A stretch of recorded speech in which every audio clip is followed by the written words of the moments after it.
Halo semuanya, selamat berjumpa kembali dengan belajar 5 menit saja ilmu pengetahuan alam, atau disingkat BEL Mini IPA. Jangan bosan dengan saluran ini, karena saluran ini akan memberi Anda pemahaman tentang bagaimana berpikir ilmiah dan membangun persepsi positif mengenai alam di sekitar kita. Saluran ini tidak hanya bagi Anda para pelajar, tapi juga Anda yang ingin mempelajari lebih jauh mengenai gejala alam. Kali ini kita akan membaca gejala yang terjadi pada reaksi kimia, reaksi fisika dan bagaimana siklus yang terjadi pada air. Coba Anda amati apa yang terjadi dengan ini. Perhatikan buah pisang ini, buah yang membusuk, amati. Dan bagaimana dengan yang terjadi dengan besi yang melapuk ini? Coba kita tarik kesimpulan dari gambar-gambar tadi. Pertama, nampak ada perubahan warna. Kamu amati juga terbentuk adanya gas, terbentuk endapan misalnya pada karat, dan yang pasti ada perubahan energi. Inti dari reaksi kimia adalah didapati zat jenis baru dari hasil reaksi tersebut, dan tidak dapat kembali ke bentuk semula, perubahan bersifat tetap.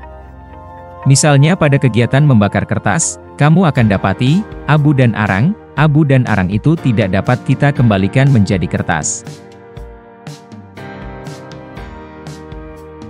Untuk persamaan kimia kita akan bahas pada episode yang lain. Selanjutnya mari kita amati ini. Air yang membeku dapat mencair, dan jika dipanaskan terus-menerus maka akan menguap. Air adalah senyawa H2O atau senyawa hidrogen dan oksigen.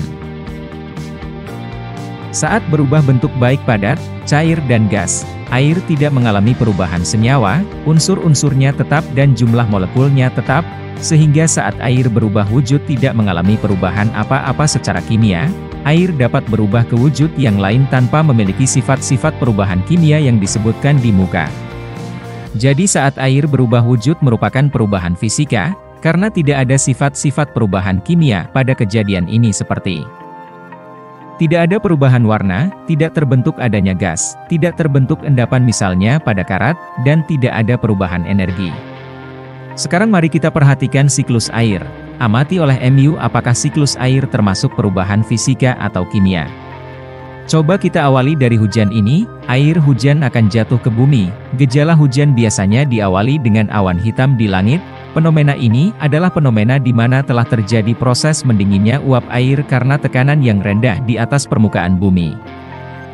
Jika ini terjadi, uap air akan membentuk butiran-butiran hujan, karena semakin berat maka uap air yang berkumpul tadi akan jatuh ke bumi. Hujan ini sebagian akan diserap tanah, selanjutnya akan jadi air tanah, dan sebagian akan terus mengalir ke sungai dan bermuara ke laut, dan ada juga sebagian yang menguap saat di daratan. Saat di laut, maka air di atas permukaan laut juga akan menguap, karena tiupan angin dan sinar matahari. Akibatnya uap air akan terbentuk di atas permukaan laut dan jika tertiup angin maka akan menuju ke daratan kembali. Jika bertemu udara dingin akibat tekanan udara yang rendah maka uap air itu kembali akan menjadi hujan. Begitulah siklus air itu berjalan terus-menerus sepanjang masa. Kita termasuk bersyukur karena memiliki wilayah yang dikelilingi laut sehingga musim hujan dapat terjadi sepanjang tahun.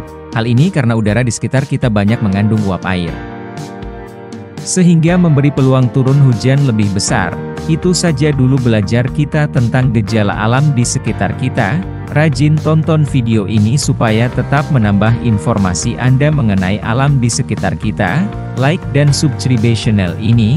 Silahkan share, supaya pembuat channel ini lebih semangat lagi dalam membantu belajar Anda.